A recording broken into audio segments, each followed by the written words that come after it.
V Bologni se je papež Frančišek najprej želel srečati z migranti, ki se nahajajo v tamkajšnjem regionalnem sprejemnem centru.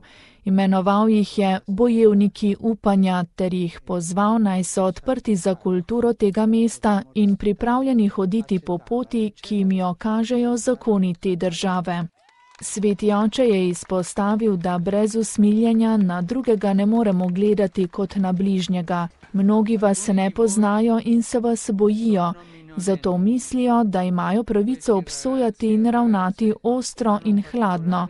Pri tem pa verjamejo, da vidijo dobro, a to ni res.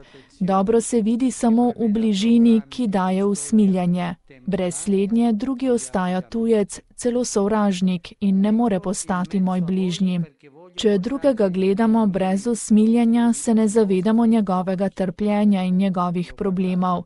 V vas, kakor v vsakem tujcu, ki trka na naša vrata, vidim Jezusa Kristusa, ki se poistoveti s tujcem vsake dobe in vsakega položaja, sprejetega ali zavrnjenega, je papež dejal okoli 1000 zbranim migrantom.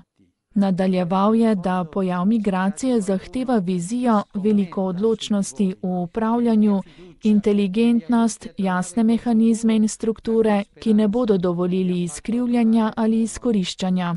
Izpostavil je nujnost, da večina držav sprejme programe podpore za sprejemanje migrantov ter odpre humanitarne koridorje za begunce v najtežjih situacijah, da bi se tako izognili nevzdržnemu čakanju in izgubi časa. Integracija se začne s poznanjem, stik z drugim vodi v odkritje skrivnosti, ki jo vsak nosi sabo in tudi daru, ki ga predstavlja.